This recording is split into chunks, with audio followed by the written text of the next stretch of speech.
Okay, welcome back everybody. We've just imported images into our Lightroom catalogs and we have done some basic organization and labeling in our library, labeling some photos, going through our thumbnails and taking a look at everything. And now what I want to do is get into the real meat and vegetables of the whole thing, which is editing photographs, okay?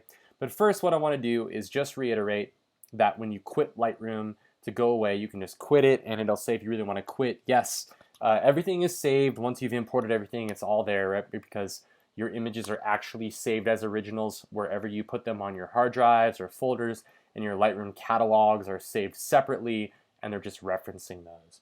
So again, when I want to get on my computer and start working in Lightroom, I can just navigate to wherever I have my Lightroom catalog saved and my original photos saved, and for my case that's on this hard drive right here that I've plugged in, and for you it likely will be too, or it's saved on your computer somewhere.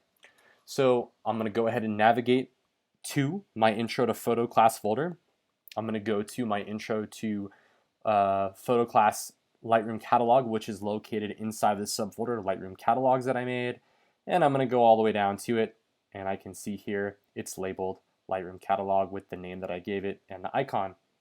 So double click that, launch Lightroom with that correct catalog, and again you could also just launch the program here and then go to File, Open Catalog, and then navigate to the right catalog.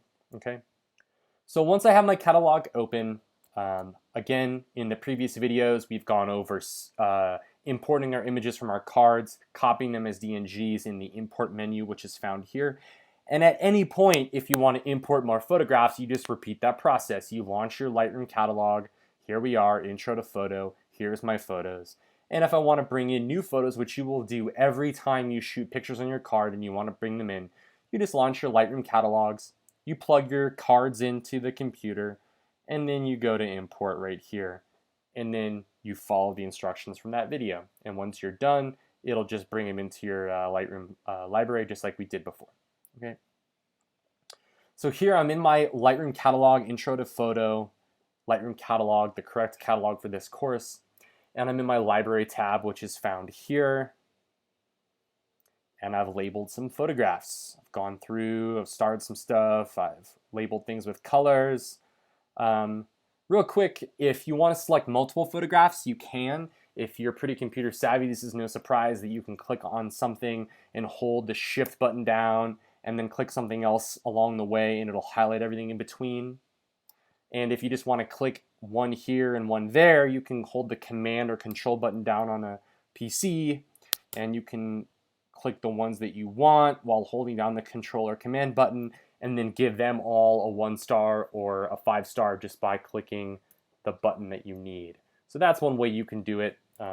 Two, if you want to do more than one at a time, so just keep that in mind. That works for rotating and everything. And so if you want to rotate 5 photographs all at once, you can highlight them with that tool, that keyboard shortcut, and then, rotate them. So that's simple. Anyway, so we've gone through our library and we have labeled some photographs, and now it's time to get into the editing. Now, this is the part that everyone's been waiting for, everyone loves doing, we're all familiar with it. Anyone that's ever edited a photograph on Instagram or a computer app, it's pretty familiar to most people. So I think this is going to be very intuitive to you, but I want you to follow along very carefully anyway, because there is a lot to really understand to get really good at it, okay? So let's start with, an image that you like. Maybe you come down here and you turn your filters on, right? So I'm gonna go turn my filters on, right? Or I'm not. I can do that later too. Really though, where all of the editing happens is in the develop module. So let's all navigate to the develop module right here. Right? If it's your first time in the develop module, Lightroom's going to be like, welcome to using the develop module, and walk you through it, blah, blah, blah. That's what we're about to do. So you can follow along with these things, but I'm just going to talk to you and cover them really quickly. So I'm just going to click X on this. And here in the develop module, it looks an awful lot like my library module, right?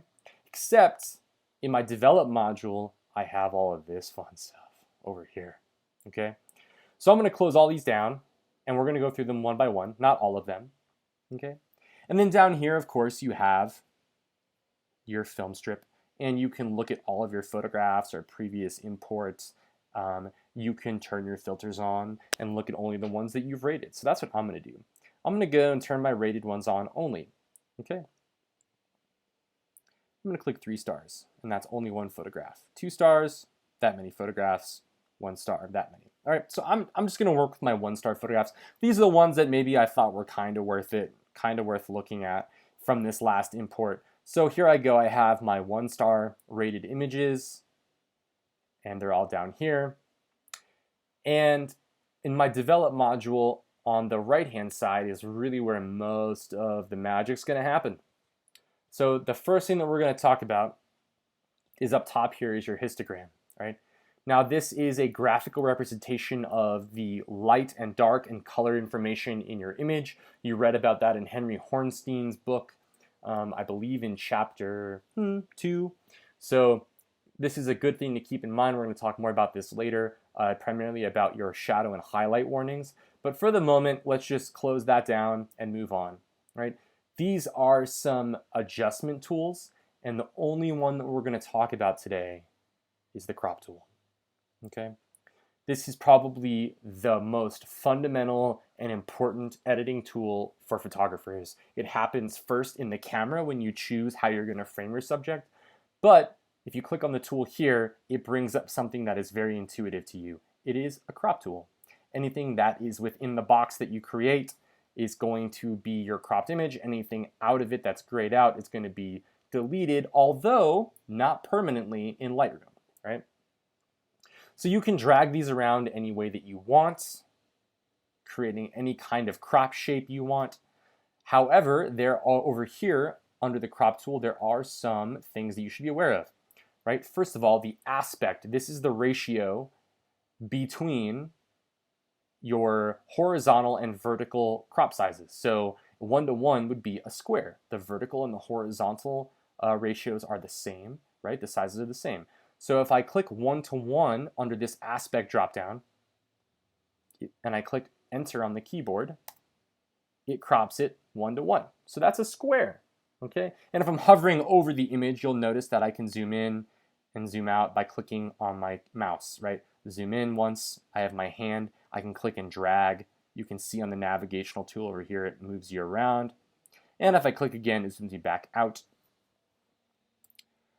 Just a little shortcut to know about is that if you click Command or Control on the keyboard, depending on PC or Mac, Command or Control holding down with your thumb and then clicking the plus or minus on your keyboard allows you to zoom in as a keyboard shortcut. So that's pretty handy, right? Now, once you've clicked enter, it exits you from this crop tool, but you can always go back to the crop tool and click it again, and you'll notice that the things you cropped out aren't gone, right? Again, they're raw files. None of the original goes away. It's all still there. Just because I cropped it to a square and got rid of all that other business doesn't mean it's gone forever, right? So I can export this image, put it on the web, it'll be square, but if I ever want to come back into Lightroom and decide that I want some of that road or sky back, just go back to the crop tool, drag it out. It's there, right? So I have different aspect sizes, 4:5, 8:10. That's like a traditional photograph that you would get as a portrait or a headshot. And right now it's set to horizontal. I can drag it and really quick drag it vertical if I want to. Another great shortcut to know is X. X on the keyboard when you're in the crop tool, the letter X on the keyboard rotates your crop from vertical to horizontal. Super awesome shortcut. No one ever told me. I had to learn it on accident while I was falling asleep on my keyboard. So that's a great tool to have, right? If you want to have an 8:10 crop, but you're getting a 10:8, you can just click the X button and it'll rotate it. Or you can just kind of drag it out really fast, up, down, and it kind of just knows that you're trying to pull it one direction or the other. So if I wanted to do that, have a floating head at the bottom, I can. And I can go back and click the crop tool again and move it around with click and drag like this. So this is a good way to just simply edit out the things you don't want in your image. Now, I will say some people take a photograph, like a faraway moon photo, and they crop it in like this, right? Now the problem is that by doing that, you're reducing the quality of your image, right? The less of the total area of your frame you crop to, the less pixels you have, right? So you can think of it, if you crop a lot, you're cropping a lot of the quality of your camera out. So if I crop like this, yes, my image now just looks like that, but look at how nasty it looks, right? It's because it's a lower quality. I have less pixels. And if I try to blow this up, it's not gonna look as good as if I had a larger crop. So just remember, cropping is a good editing tool, but you really wanna crop with the camera, okay? So remember that. So minor crops, you can choose any of the crop sizes that you like. I like to keep mine consistent. I'm a big fan of 4x5 and then 16:9, which is similar to like a traditional widescreen cinema view. Okay, so keep that in mind. But for right now, I'm gonna go ahead and use original, which is the way that it came in from my camera. Now right here underneath aspect under the crop tool is angle. This is a great tool because you can rotate things minutely and it shows you in a grid. And I can line up this grid line with this horizontal line right here, and it looks really nice. I'm gonna leave it like that, and then I'm gonna drag it in just a little bit, arranging my subject kind of on this cross section here, which we'll talk about later is a rule of third. So that looks pretty nice. Good crop. Okay, so these other tools are more advanced tools. We're gonna talk about them later. I'm sure that you are tempted to click on them, and alas, I cannot stop you. However, I would encourage you to just wait on these because these are really confusing tools at first. I would instead like to move down to this basic tab, okay? This basic tab is everything that you are probably used to in editing images, okay? So the first thing that we have is a profile. Adobe Color is how you probably imported your images, and I would leave it like that, okay? Now, if you wanted to make this image black and white, and you're of course welcome to, that's Adobe Monochrome, like that, okay? But before I talk about black and white, I want you to just stick with me in color for a little bit because there are some important things about color that we need to discuss. The first thing is white balance. Now, white balance is set to as shot, right? And I told you guys to leave your cameras set to auto white balance, right? This is a way of your camera reading the temperature or the color of the light, okay? So for example, if it was fluorescent lighting in your scene, it would try to balance the color of the light of the scene to be neutral, like you guys read about, finding a neutral gray. Now this is not a fluorescent scene. This is a cloudy daylight scene. So when I click fluorescent on my white balance, it adds a lot of blue. That's not good, I don't want that. So I'm gonna go back to as shot. That is my camera's decision, right? Whatever white balance my camera decided when I took the photograph, that's the white balance I wanna stick with for now. And I can actually make minute adjustments right here by temperature and tint sliding. So if my as shot is pretty close, and it usually is, I can always warm it up a little bit, cool it down a little bit, whatever I want to do by sliding these two sliders. Now, you can always click through these and change them. This is why I usually leave my camera set to auto white balance, because I can adjust this later. And it doesn't really cause a whole lot of issues, right? Auto white balance, as shot, very close to one another because my camera and this computer decided to make a very similar decision based on the color and light in this scene. So I'm going to go ahead and leave it as shot for the moment. But just know that your white balance is adjustable, and if there is a neutral gray in the scene, you can use this to select it. So if I think that maybe the shoes here or this girl's shirt, my partner Bailey, her shirt, if I click on that, it's neutral gray, it'll base my white balance on that. So I can always choose. Now, if I say this yellow wall is neutral gray, look what happens. It becomes really blue, right? So consider that. Okay, we're looking for a neutral gray. That's what white balance is trying to do. It's trying to find a gray and balance the color of light depending on that. But I can always override that, which is why I just leave it on auto white balance in my camera. Okay, let's move on. These guys are going to make a lot of sense to you, all right? Exposure. This is the kind of thing that you are controlling with your camera's aperture, shutter speed, and ISO, right? The overall amount of light in your image. But the beautiful thing about digital photography is that that data is there and we get to push and pull it quite a bit, right? But what I'm going to say right now, going down all this list of adjustments, is that you should always use these in moderation. Do not rely on them to save a bad photograph. Take a good photograph. Make as good of an exposure as you can, because the more that you push these, the more horrible your picture will look. All right, so use them as minute adjustments to refine your picture, not to save it. That being said, you have a lot of latitude in digital photography when it comes to these sliders. So exposure going left makes everything darker, exposure going right makes everything brighter. It's like increasing or decreasing the amount of light that hits your sensor until there's no more data. Okay? So please try to refrain from pulling these things all the way to the left or right, because that's going to be bad. Contrast, I think you're going to read about this actually in the next chapters in lighting and color, but contrast is the difference between your darks and your lights. So if you go to the right, your darks get darker and your lights get lighter. And if you go to the left, they become more similar. Your lights get grayer and your darks get whiter. Okay? Again, do not overdo it. When I was 18, my angsty self did this. This was everything I did, like this. And now I look back, I'm like, what was I doing? It was crazy. So tone it down, use everything in moderation, all right? Your highlights, shadows, whites, and blacks are ways of controlling your contrast selectively, right? Your highlights control the sort of top 50% of your highlights in your image. So you can bring down the highlights here and increase your highlights here. Your shadows control the sort of lower 50% of your image tone. And your whites and blacks are the absolute highest points and lowest points in your histogram. So if I drop my histogram down, back up here, boom, you can see that my histogram changes as I'm doing this, because my histogram is a graphical representation of the tonal ranges in my image. And if I'm shifting my blacks to be blacker and my whites to be whiter, my histogram changes. And if I go too far, all of a sudden I start to see peaks and valleys that are really concerning. So up here, you have these two arrows. One of them is a shadow warning and one of them is a highlight warning. If the highlight warning is on the right, and if I click on it and highlight that little box, it turns everything red that is blown out to be too white, right?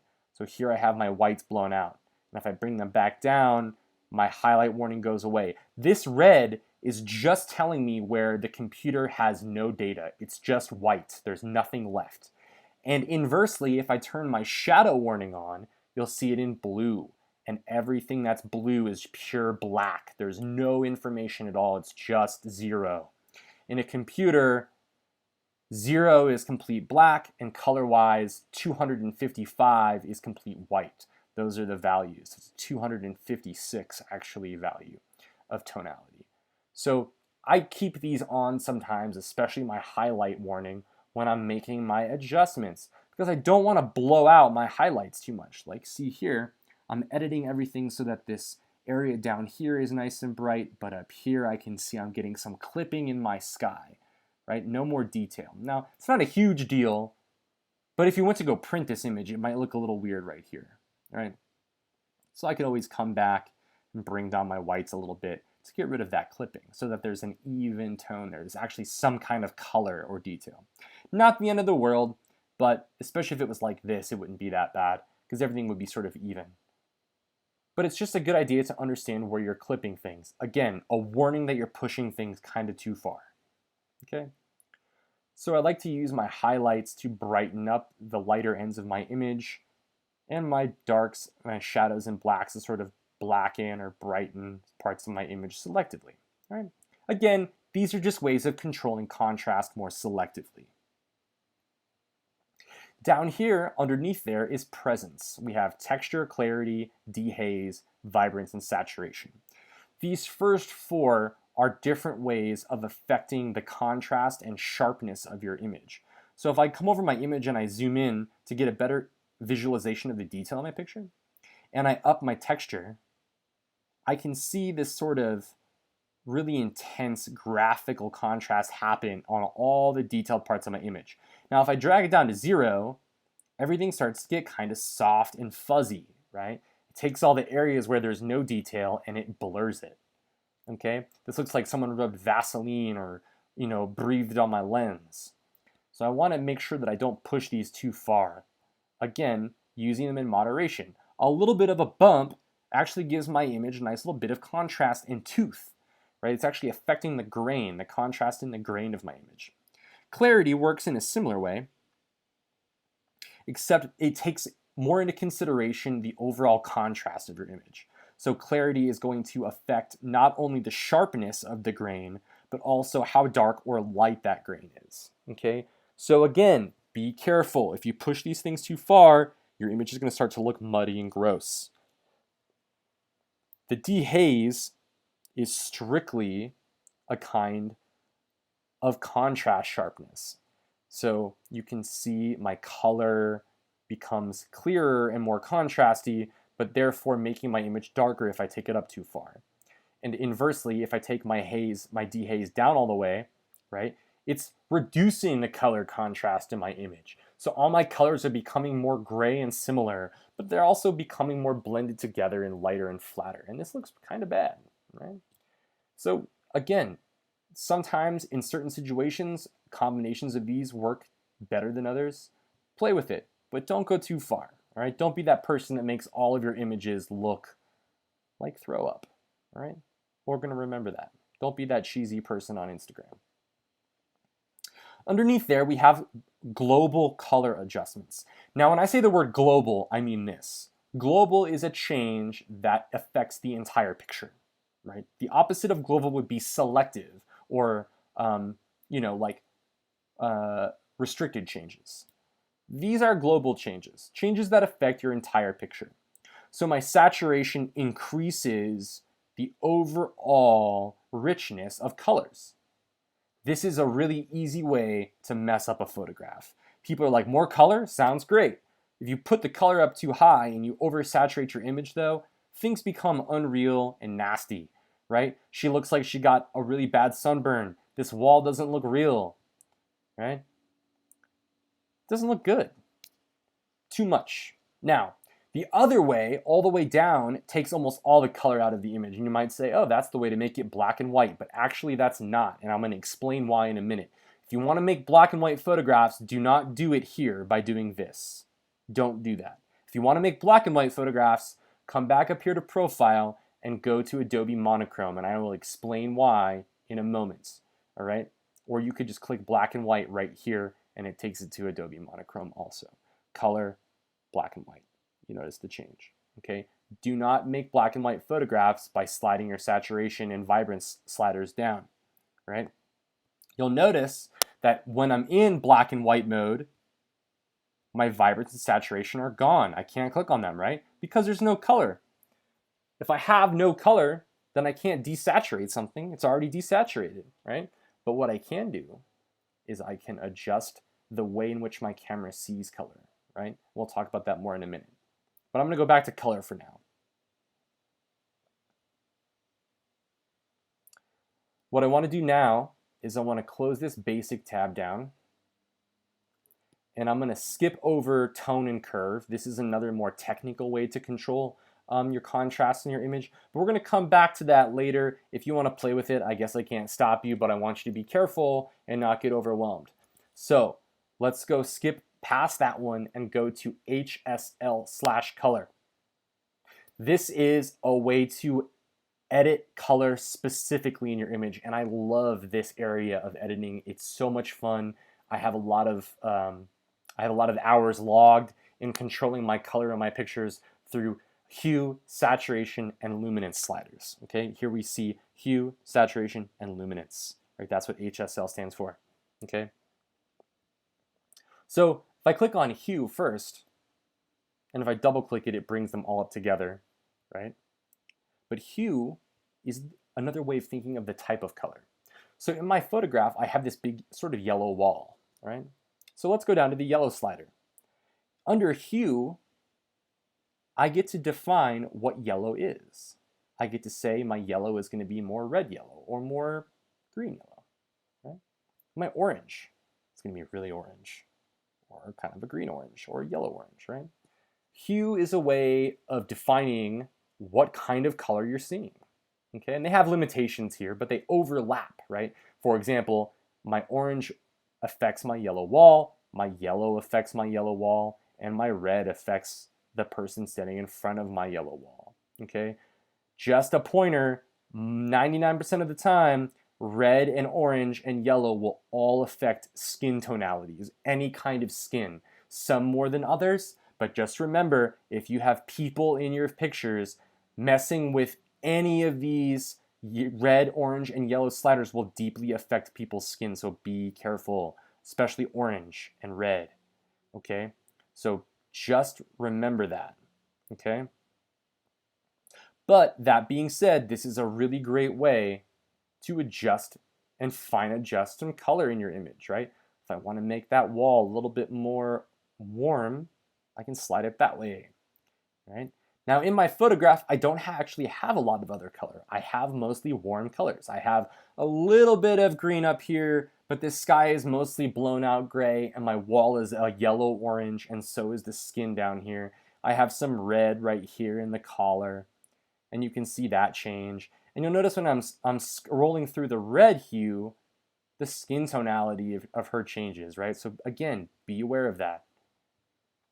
You have to make sure that you're looking at everything in your photograph when you do this because these sliders can affect parts of your image that you don't realize, all right?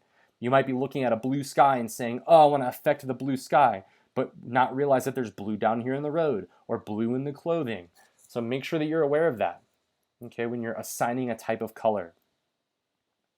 The next one is saturation. Saturation, like we just saw under our basic tab, is how much of a color. So again, in this image, I have a lot of yellow and orange. If I reduce my yellow and orange, I reduce the saturation of that color in my picture. And if I do it enough, I actually get to a weird place where it's almost black and white. If you've ever seen those photographs where someone's holding a bouquet of flowers and the only thing that's colored is maybe the red roses, this is one way that you can do that, all right? And sometimes I like to use these to maybe reduce a color in an image that's being a little overwhelming, like this wall, you know, or maybe highlight other images or other colors by bringing up a blue or a green, right? Now in this image, it's not a great example. Let's see if I have another one I can use. We'll stick with this one. Luminance is the brightness of a color, right? So here, I could bring up the luminance of a yellow or an orange in my picture and my wall starts to glow brighter. This is really, really great because you can make people's skin glow a little bit, or you can pop some green and some foliage, or lighten a dark sky with your blue slider. All right, again, be careful that you look to where you are affecting things in your photograph. But these are really great ways to selectively adjust parts of your image. All right, hue, saturation, and luminance. Now, really quick, I want to go back to basic right here. And I'm gonna now make my image black and white. Under profile, I'm gonna click Adobe Monochrome, or I can just under treatment click black and white. My image is now black and white. However, if I scroll down to hue, saturation, and luminance, look, now it's B and W. It's no longer hue, saturation, and luminance, but it's B and W. This stands for black and white. So why are there all these colors still? Well, that's because different types of colors appear different types of grays in black and white. And this has to do with the physics of light. But for example, if you remember just a minute ago that this wall was yellow and orange, if I move my yellow and orange slider, look at how it affects my black and white image. This is incredibly important when you're going to control the types of tonalities in black and white photographs. And back in the day on film, one of the ways that we could do this would be by using different colored pieces of glass in front of our lenses, right? Colored filters, like a red filter or a blue filter, do different things. So they affect the different colors in the world and the tonality that they take on. So even when your image is black and white, we can still edit some of the color data, like our temperature and tint and our color mixtures, in order to adjust the tonality of our pictures. So keep that in mind when you're editing. Now, check this out. If I adjust my temperature to be a certain way in black and white, that looks good to me. That looks pretty good. I like that. That's a good tonality. It's nice and bright, good detail. But look when I go back to color, look what happens, right? Oh man, really orange. because this orange color palette translates to a really beautiful black and white, which is why oftentimes you'll see orange and red filters being used on the fronts of cameras when they're shooting film to create good black and white mixtures, right? So that's why we have this option here to control the types of color translations to grayscale. So keep that in mind. So we're going to end it right there. These are just some basic corrections for you to consider when you're editing your photographs going forward. We're going to get into more of these options later, and there's lots of great stuff in here. But for now, I want you to really focus on editing in three main ways: your crop, your basic global adjustments, and your color and black and white selective adjustments, all right? Your hue, saturation, and luminance, or your black and white mixing. Those are the three things I want you to focus on for now, okay? So have a lot of fun, edit up some photographs, and in the next video, we'll talk about exporting for web for MIUI, okay? Thanks, guys.